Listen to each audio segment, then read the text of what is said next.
Hola amigos, ¿cómo están? Espero estén teniendo un buen día. El día de hoy les traemos un tema que tiene que ver con la asignatura de lenguajes formales, eh, asignatura que nos brinda la Escuela de Ingeniería de Sistemas y Computación de la Universidad Pedagógica y Tecnológica de Colombia.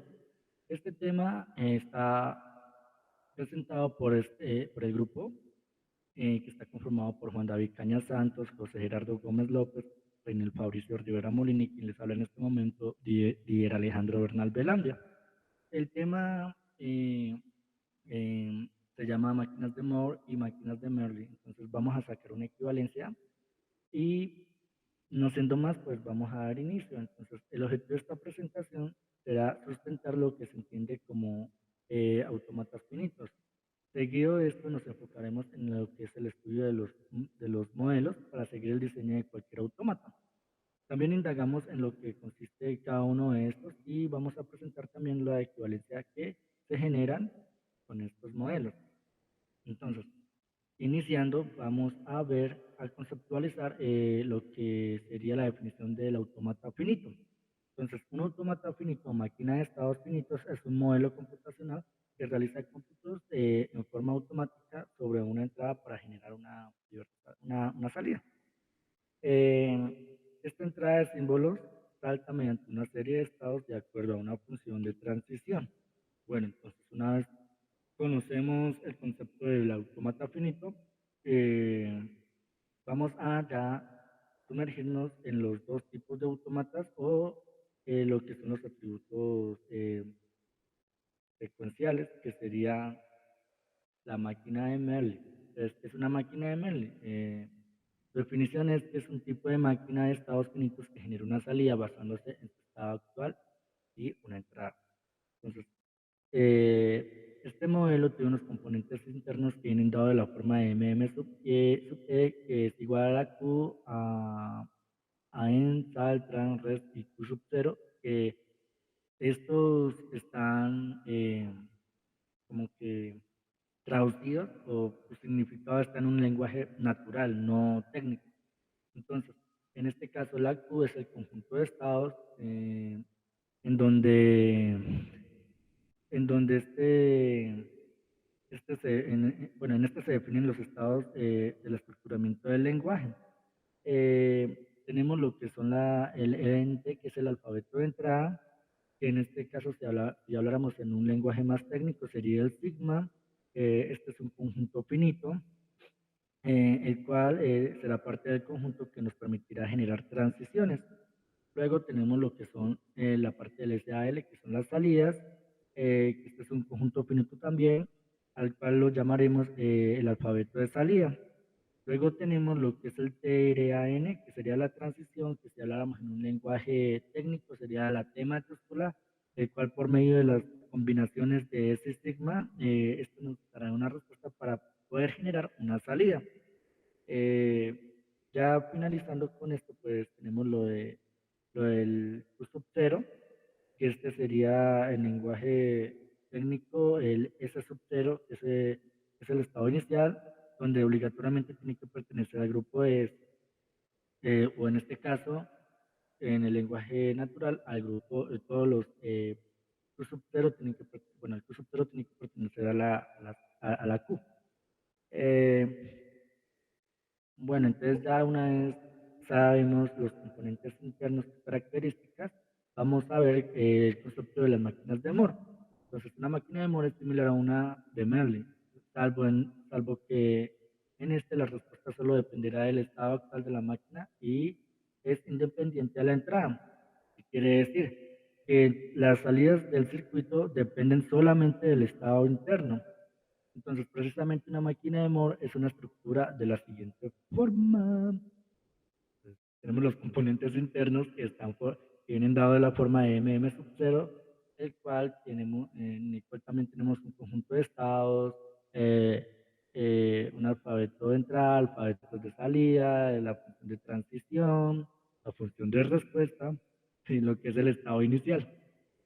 Entonces, pues, una vez ya conocemos estos conceptos básicos, Entonces, pues, lo que vamos a desarrollar de la presentación será lo que son las metodologías de desarrollo del modelo de Moore, la metodología de desarrollo que presenta el modelo de Mill.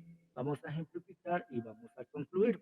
Entonces, esta metodología va a ser sustentada por mis compañeros, que en este momento les voy a dar la palabra. Entonces, muchas gracias por su atención. Los dejo con mis compañeros. De la metodología de desarrollo de las máquinas de Moore y las máquinas de Murray. Para ello tendremos en cuenta que las salidas del circuito dependen únicamente del estado interno en el caso de las máquinas de Moore, y para el caso de las máquinas de Murray se tendrá en cuenta que las salidas del circuito dependen tanto del estado interno como de las entradas que se producen en esta máquina. En general, cualquier sistema síncrono puede definirse mediante el modelo de Moore o de Mealy. Para ello, pues a continuación presentaremos mediante un ejemplo de circuitos en señal CLK, en el cual se produce una salida Z y pues que tiene una secuencia de entrada de 1, 0, 1, 1. Para ello, pues tendremos en consideración que se debe tener una serie de estados iniciales y una serie de estados finales, que en este caso como tal será el 1 en cada uno de los casos. Para hacer este circuito como autómata de Moore es necesario plantear el diagrama de flujo y de igual manera asignarle las salidas a cada uno de los estados. Entonces, como observamos en la parte izquierda de la imagen, existe un estado el cual es considerado X y tiene una salida Z. Bien, para empezar pues voy a explicar cada uno de los estados que tiene este diagrama. Entonces, para ello inicialmente A se considera que aún no ha llegado ningún bit en la secuencia correcta, es decir, Z es equivalente a 0. Para el segundo caso también ocurre lo mismo, la salida es 0. Lo mismo para el tercer y cuarto caso. Ya en el cuarto caso, es decir, cuando se considera la E, el estado considerado E, acá se considera que la secuencia de bits es correcta y por ende Z equivale a 1 debido a que se produce como salida. Del mismo modo, pues se comprueba directamente al estado A y pues los últimos bits que han llegado pueden tomar parte de una nueva secuencia correcta. En este punto pues consideramos de igual manera la imagen anterior, pero ya en este caso planteamos una tabla de fases iniciales y pues vemos que hay estados que son, comprobamos hay estados que son equivalentes. Entonces en este punto pues vamos a empezar de arriba hacia abajo. Inicialmente pues tomamos en consideración la letra A y observamos que para que haya una equivalencia con C, con B debe existir una equivalencia con C. Esto debido a que si comparamos A con B, tenemos que se tiene una salida en Z igual, una salida en 1 igual, pero al considerar el 0 tenemos una diferencia. Entonces en este caso pues debemos considerar que existe una equivalencia entre estas dos. Para el resto de casos hacemos el mismo procedimiento explicado anteriormente, como observamos, por ejemplo, entre B y C debe existir una equivalencia entre B y D para que se pueda llevar a cabo esta ejecución. Y pues finalmente consideramos ya los casos en los cuales no se tiene como tal una equivalencia en esta tabla inicial. ¿En qué caso no hay una equivalencia? En el estado BE, debido a que como tal existe una salida diferente, lo mismo en cada uno de los demás casos. Pero pues como teníamos la condición en esta parte en las cuales debía cumplirse, por ejemplo, que A fuese igual a C y que D fuese igual a E, debemos no nuevamente hacer esas comparaciones. Para ello, por ejemplo, D equivalente a E, vemos que pues no lo son debido a que hay una salida diferente en Z, y con que una de las salidas sea diferente, pues ya se considera que como tal es diferente este estado. Entonces, pues ya en esta tablita mostramos si existen estados redundantes. Como no es el caso, pues decimos que no lo hay y el mínimo número de estados internos será igual a 5. Finalmente, para terminar con el ejemplo, codificamos los estados y planteamos una tabla de transiciones. En este punto lo que se hace como tal es mostrar lo anteriormente realizado. Mostramos esta tabla de estados iniciales, vemos que no hay ningún cambio en ella ya que no hay estados redundantes. Del mismo modo se muestra esta tabla de codificación en la cual se plantea las transiciones que existen. Observamos que como tal esto lleva una serie del sistema binario, es decir, que arranca todos en ceros, luego va 1, luego va 2 y así sucesivamente. Y pues también mostramos ya lo que son la tabla general, y pues finalmente pues consideramos cuáles son las equivalencias que existen entre estas. Del mismo modo, hay ciertas expresiones en las cuales podemos como tal limitar en esta tabla, y como tal ellas son, por ejemplo, z igual a q2, que se puede observar en la notación. Del mismo modo, la notación de k igual a z más q sub 1, que también sería una consideración de x. Bueno, para tocar otro ejemplo, ahora en la representación de Meli, tuve en cuenta lo que fue el mismo ejemplo de unos ceros 1, 1 como autómata inicial. Entonces, para ello, ahora tendremos en cuenta que las salidas van a depender tanto del estado interno como de las entradas. En este punto, pues vamos a considerar que existe una entrada X y pues una salida Z, lo cual significa que el estado pues tendrá en consideración estas dos. Del mismo modo, vamos a expresar cada uno de los gráficos. Entonces, existe un estado inicial A que pues está dado en este punto, y como tal lo que hace es expresarnos que aún no ha llegado ningún bit en secuencia correcta, es decir, Z es equivalente a 0. Del mismo modo, para B, pues ha llegado un bit de la secuencia correcta, en la cual Z también es equivalente a 0, como observamos también su salida es 0. Y del mismo modo lo hacemos para C, en el cual Z vale 0, y ya para el caso de D, pues también se considera este tipo de salida. Bien, para este caso, pues ya en diferencia con lo dicho anteriormente para el modelo de Moore, lo que se hace es considerar una llegada que no contiene ningún bit en la secuencia correcta. Cuando se pasa al estado B, observamos que hay un bit. Cuando se pasa al estado C, existen ya 2 bits de entrada. Y finalmente para el estado D ya se consideran que han llegado 3 bits. Del mismo modo, en el diagrama de flujo se observa que el número de estados internos se ha reducido a 4. Esto debido a que pues, las salidas aparecen asociadas a las transiciones y no a los estados. Bien, ahora expresando lo que son las tablas de fases iniciales, tenemos en cuenta todas las entradas y salidas. Entonces se tiene en cuenta el estado siguiente y Z. Del mismo modo en que lo hicimos en el modelo de Moore, lo que hacemos es tener en cuenta si hay equivalencias. Entonces en este caso observamos que pues sí existen algunas equivalencias, por ejemplo entre A y B. Lo que ocurre en el 1 es que sí hay cierta equivalencia, pero en el 0 pues observamos que no lo hay. Entonces dejamos expresado esto de esta manera, de tal forma que pues no exista forma de eliminarlo ni decir que está incorrecto, sino que se vuelva a comprobar en un siguiente paso, como se muestra a continuación. Pues no existió esa equivalencia entre A y B como tal, porque pues no se cumplió que A y C fuesen equivalentes, así que se descarta, y lo mismo hicimos con los demás casos. Ahora bien, para el estado mostramos que de igual forma pues se tiene en cuenta el sistema binario, y en este caso esta secuencia como tal. Bien, en este punto pues ya se muestra lo que son las tablas de transiciones y las expresiones obtenidas. Finalmente pues voy a poner un pequeño diagrama en el cual muestro la manera en que se puede pasar de un estado de un modelo al otro.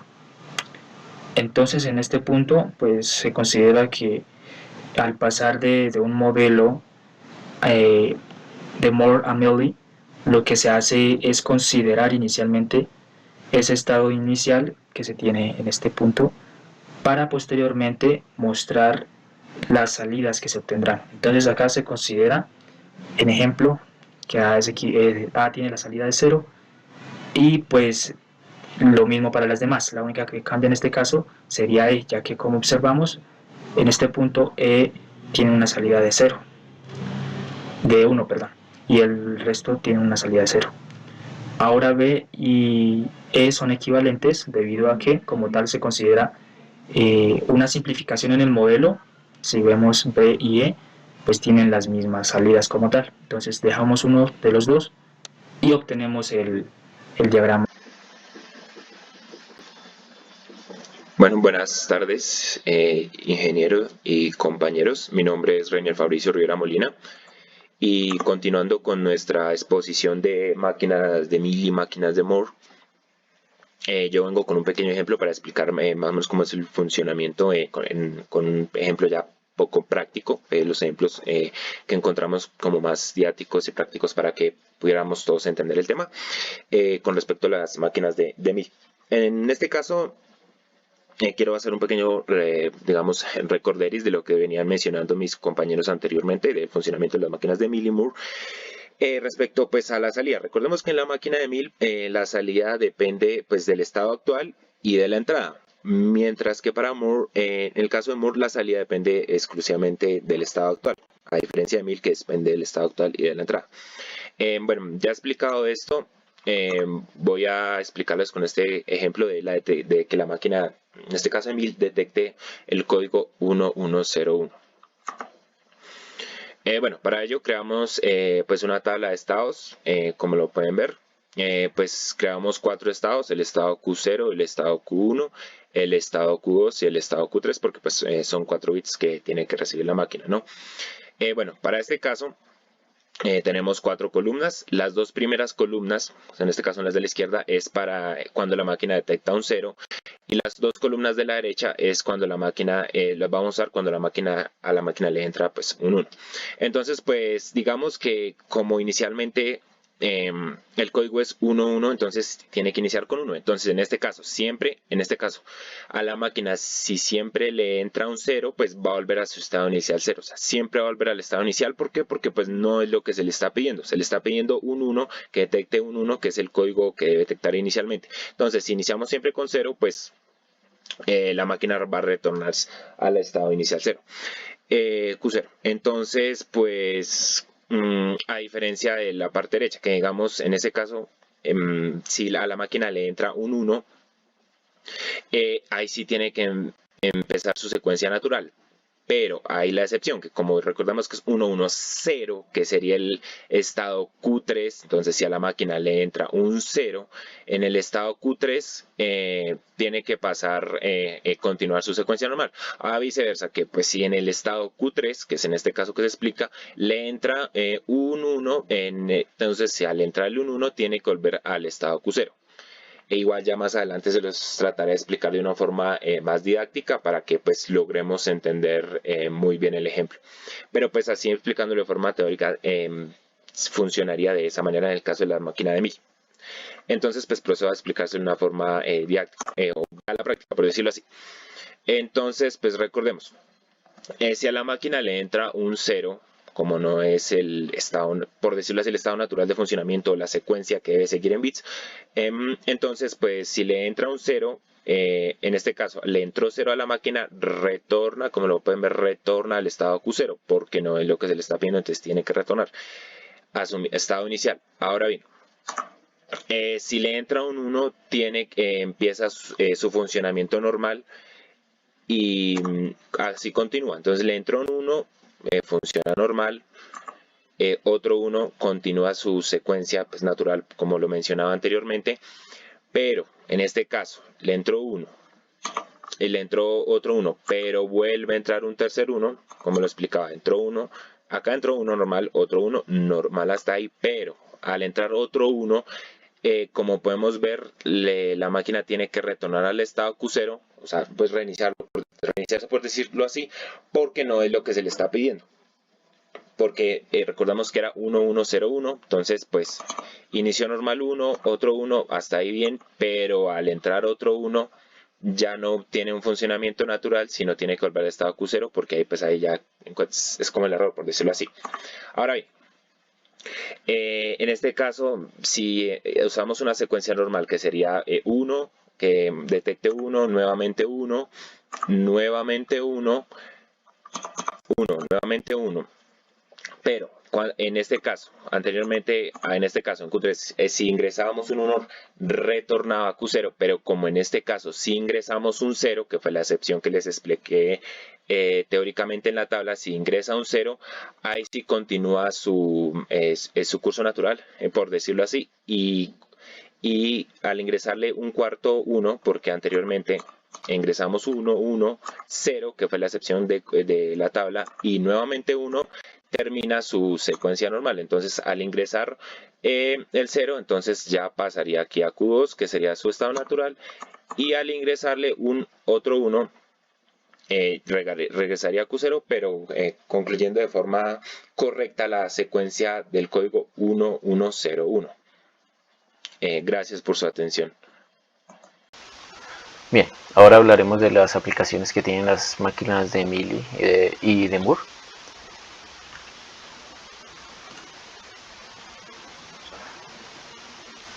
Las principales aplicaciones para las máquinas de Moore, pues estas son muy usadas para generar secuencias de conteo, ya que requieren de menos circuitos combinacionales. Actualmente pues son ampliamente utilizadas en el diseño de componentes electrónicos, ya que existe una relación directa entre el modelo de una máquina de Moore y los sistemas secuenciales síncronos con los que están compuestos los computadores. También una máquina de estados de Moore se usa como una habilitación de la SRAM en un equipo, ya que esta última necesita de un control sensible al nivel.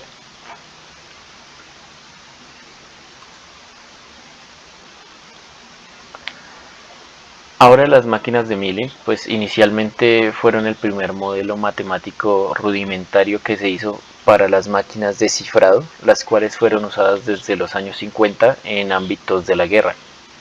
Y pues esta máquina actualmente, por el hecho de que su entrada y su salida son iguales, en cuestión de tamaños, pues se aplican mucho para lo que son los homomorfismos, las transducciones, asociaciones y relaciones entre alfabetos y lenguajes o alfabetos y otros alfabetos.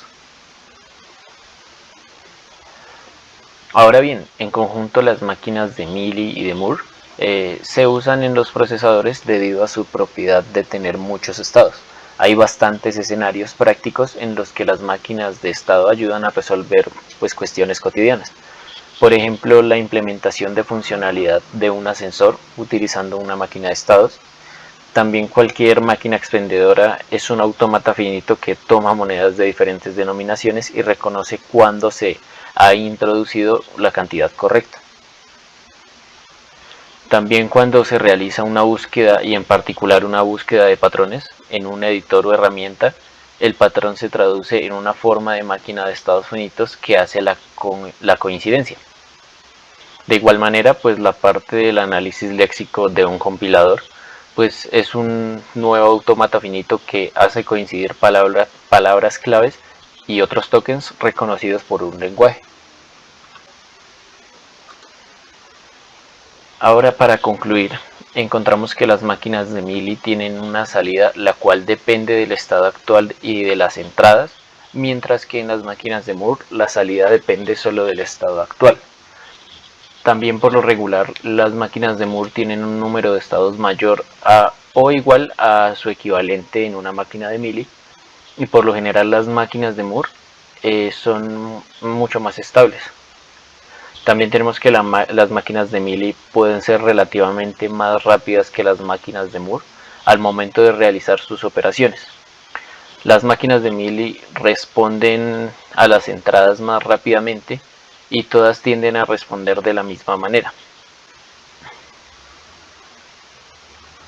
También pues se necesita más lógica para decodificar las salidas en el modelo de Moore, lo que provoca mayores retrasos en el circuito. También tenemos que el valor de la función de salida de una máquina de Mealy es una función de las transiciones y los cambios, cuando la lógica de entrada en el estado actual se hace.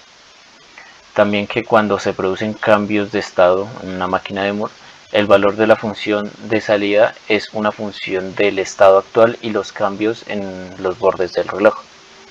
Por último, tenemos que las máquinas de Mealy pueden ser problemáticas al interactuar con otras máquinas y pues que también pueden ser fácilmente representadas.